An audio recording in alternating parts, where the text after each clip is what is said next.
Tonight on Elon Local News. 2,000 people attended Fellows Weekend. What students need now in order to make their final decision. Tomorrow marks the 10th annual Elon Day, and one alumna is hoping to pay it forward.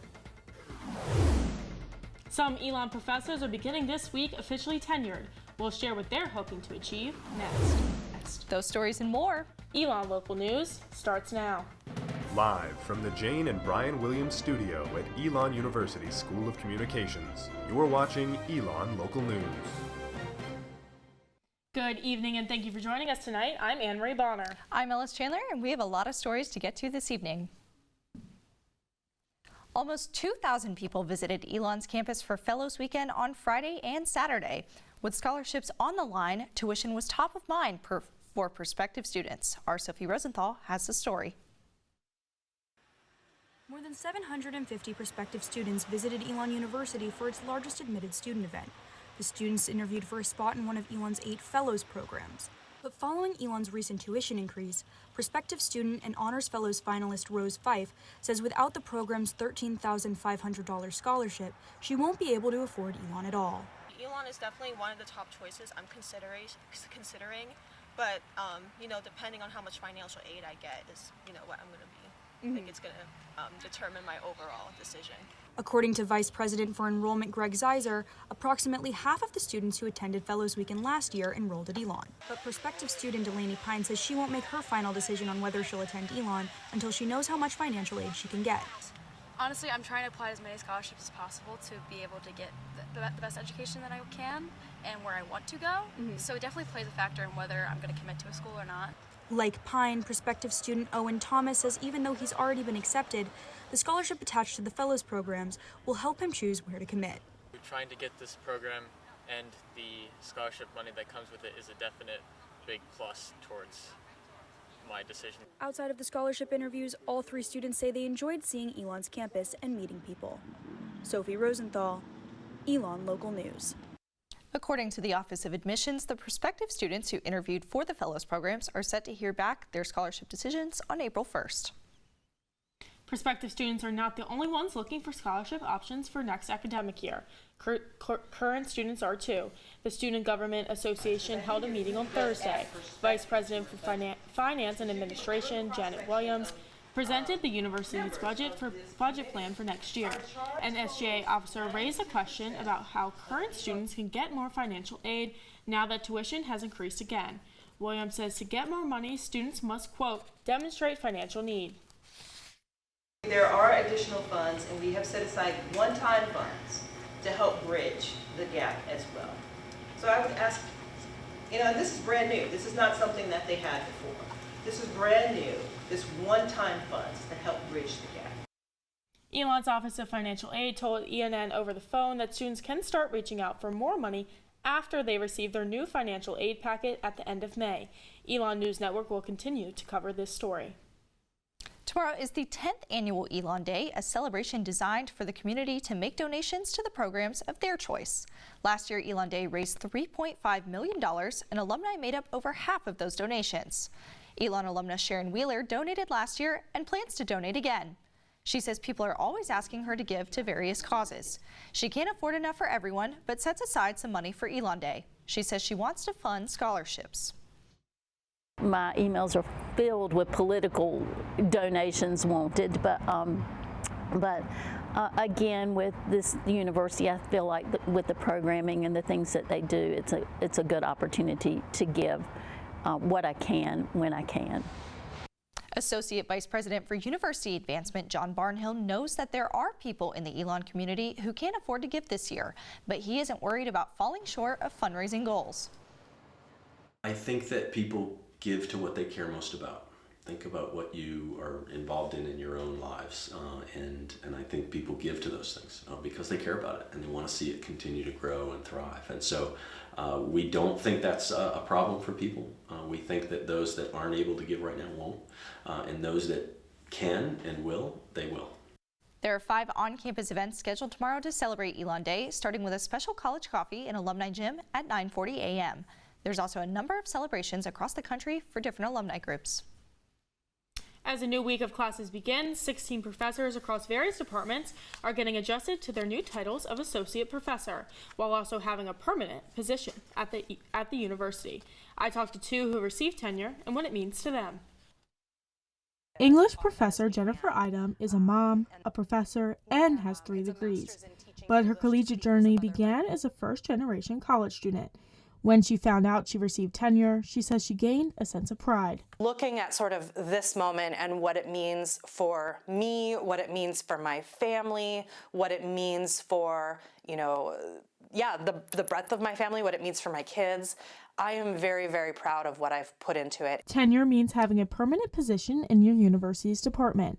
Idem could have received it in fall 2020, but didn't because of delays relating to the COVID-19 pandemic. She used that time to publish her book about faculty engagement and living learning communities. Finance professor Margarita Capralin also got the same call. She had her mom by her side, and the two were buying balloons on her son's birthday.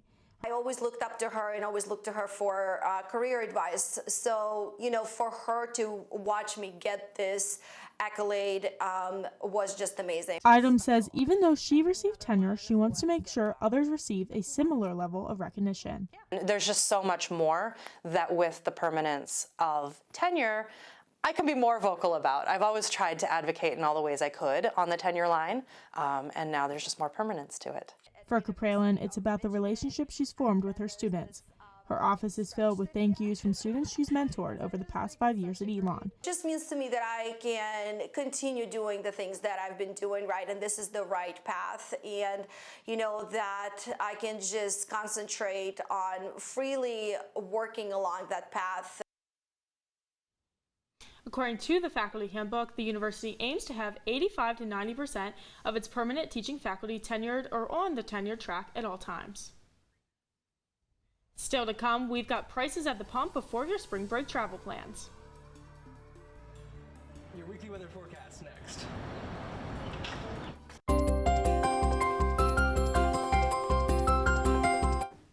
Well, Annemarie, I don't have class Friday. Safe to say my spring break is starting early and senior spring has definitely hit.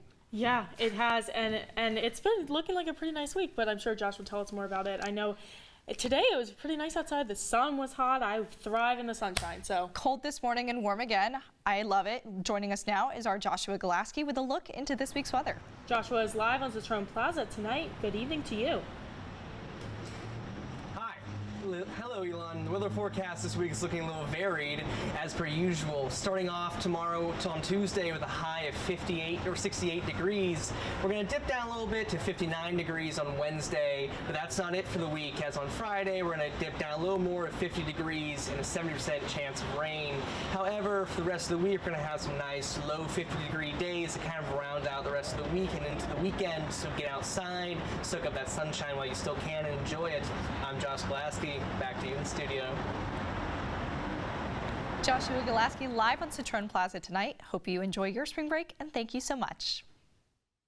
Gas prices are dropping across the country and right here in North Carolina, down 7 cents compared to the average 1 year ago.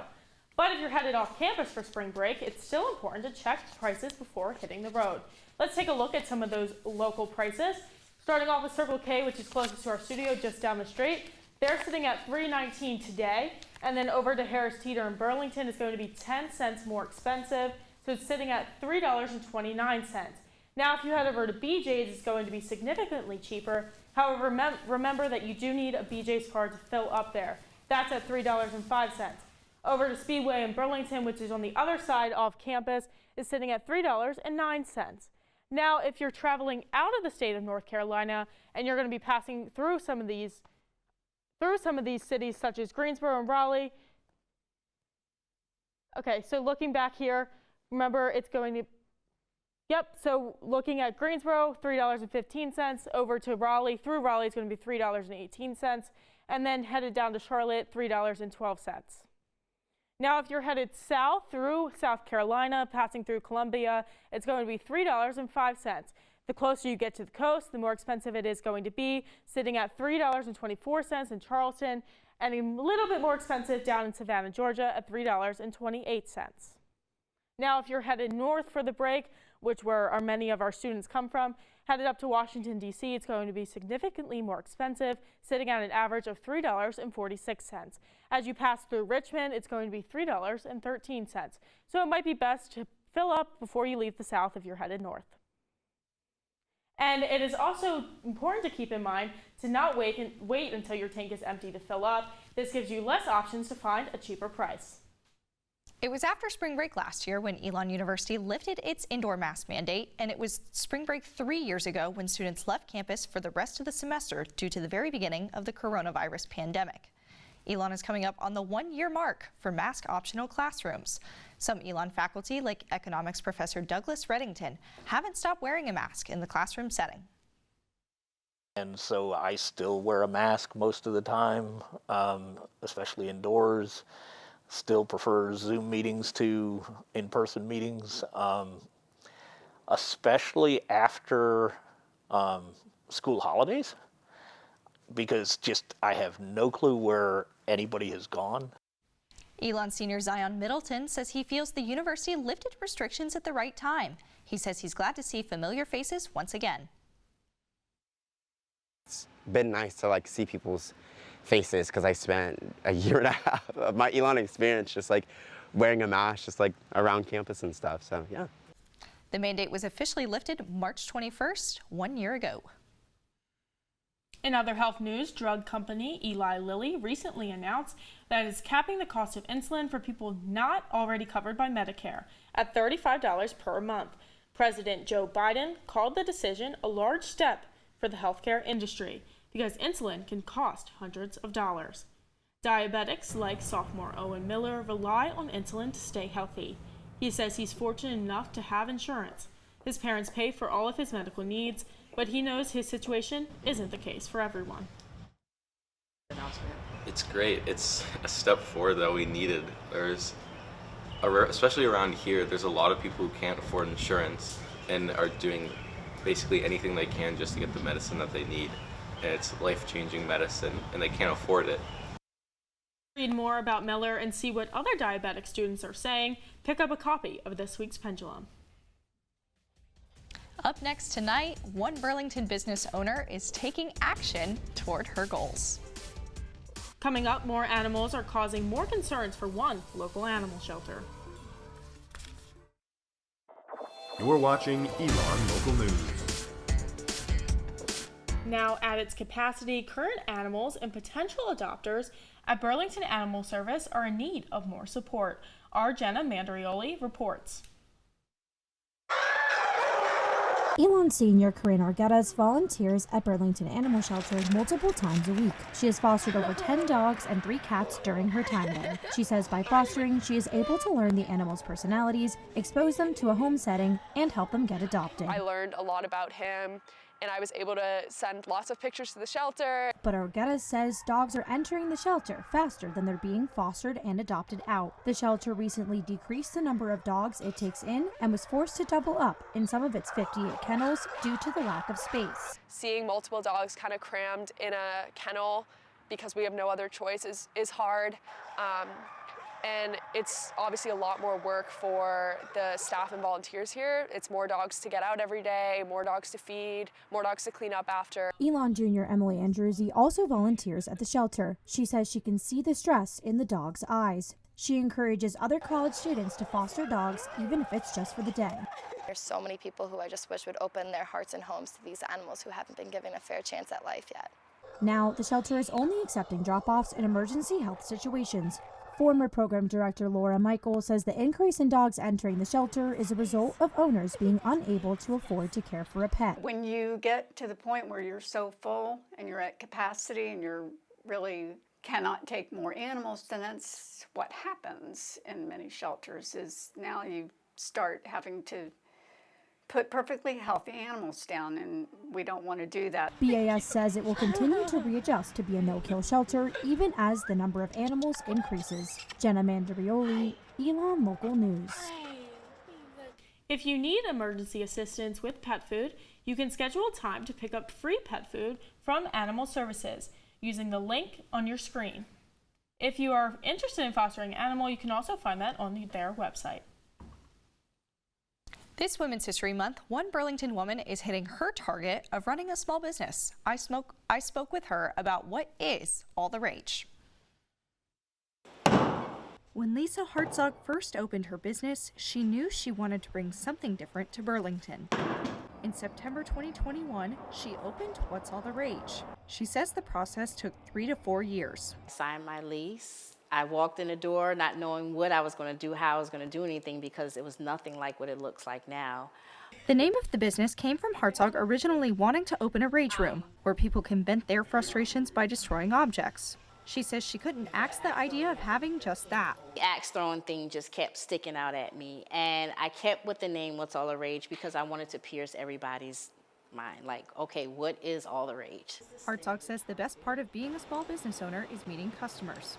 My place has had a lot of different groups, couples, families, birthday parties, all type of memories here. I get a lot of people who date online, and this is their meeting spot, which is quite interesting and cool in itself. Amanda Biggs took her boyfriend axe throwing as a second date. Biggs says she's a regular now, and it's all because of an excellent first experience with Hartzog. No, I like the atmosphere. It was fun. She just made it that much more fun. Her attitude was upbeat. You know, she just made it easy to learn. Hartzog says it's rewarding when people visit her business multiple times. What's All the Rage is located off Maple Avenue in Burlington, and it has a discount for Elon students every Wednesday. Annemarie, have you ever been axe throwing with friends, maybe with a boyfriend or something, like I mentioned in my piece? No, I feel like I need to go though. I feel like all the stress, it would really help. And I've been meaning to go, and I've been to her space before, but I need to actually go and take advantage of that discount. I didn't get to show, but they do have a paint room over there at What's All the Rage as well, which looks really enticing. Fun. I haven't been, but I'm sure if you're looking for something fun to do over spring break, especially on a Wednesday, you might want to check. Yeah. Try it Sounds out. like a great Wednesday activity to me. Exactly. All right, next up in sports, Elon's basketball teams are finishing up its seasons, and we'll have team coverage of both Colonial Athletic Association tournaments after the break.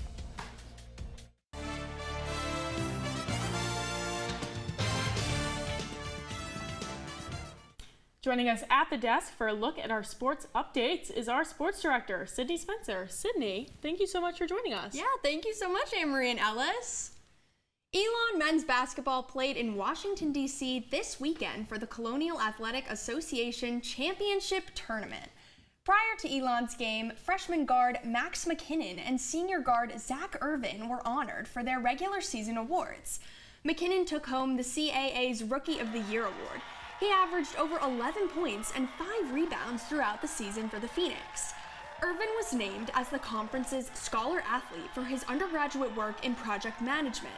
He is currently pursuing his master's in business analytics. Irvin was also third on the Phoenix in scoring and led the team in 3-pointers made this season. In terms of the Phoenix's performance on the court, our Max Wallace has the coverage. The Phoenix fell in round 1 of the CAA Championship Tournament to the William and Mary Tribe, 71-53. Despite the heartbreaking loss, head coach Billy Taylor says he is pleased with his team's performance throughout the season.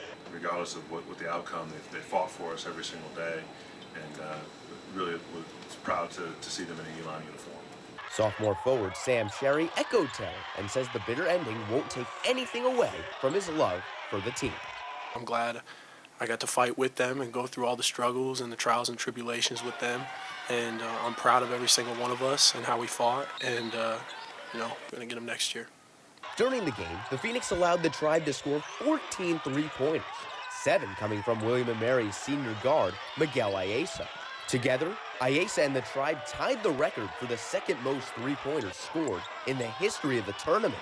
Sherry says the Phoenix should have come in with a better defensive strategy. We just couldn't locate them in the zone. But I think, the game plan could have been better. I think me personally, I could have found it better in the zone.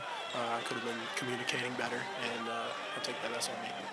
Ayesa's performance also tied him for the second most 3-pointers made by an individual during the CAA tournament. Max Wallace, Elon Local News. In his first year as head coach of the Phoenix, Taylor led the team to a 6-12 CAA record and the number 9 seed in the tournament. In its final home game of the season, 2 graduate students, as well as the rest of the Elon University women's basketball team, went out in style. I spoke with players and head coach Charlotte Smith about what's to come. After the final sound of the buzzer, teammates gathered around graduate student guard Lanesia Evans in her last time stepping off the court at Schar Center. This season was Evans' first and only with the Phoenix. It's bittersweet. I mean, like Coach said, she had me for all 4 years. I was just saying things. I learned a lot here. I think it's like a great atmosphere. I just love the people here. The Phoenix defeated University of North Carolina Wilmington 52-42, helped by Evans' 18 points. Head coach Charlotte Smith says she was happy the team pulled through with the victory. It really is an emotional night because this is the final game in Schar Center for a lot of wonderful seniors. But what better way to go out than with a W? Graduate student center Ivana McGill left the court with tears in her eyes, but says she's looking toward the postseason this week. We got more to do. We still got trials and we still got a tournament. So I can live in this moment, but I still got to focus on what's next to come because we're not done. During the game, the Phoenix was without the team's top average scorer, freshman guard Raven Preston, due to injury. Smith says she wants the team to get rest before playing in the tournament. Taking it one game at a time, resting, making sure we're healthy, both mind, body, and soul. Later in the weekend, the Phoenix lost to Towson University, finishing the season with a 9-20 overall record and 5-13 record in conference play.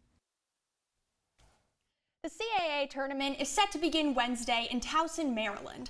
The Phoenix are the number 11 of 13 seeds and will face 6th seed Stony Brook at 7:30 p.m. Thursday. You can tune in to Flow Hoops to watch the match. Make sure to follow @SportsENN on Instagram and Twitter for live updates. Sydney Spencer, thank you so much. For story, scores, and more, visit our website, elonnewsnetwork.com. That's all the news we have for you this evening. Make sure to stay tuned with us on Sports ENN, as Sydney mentioned, and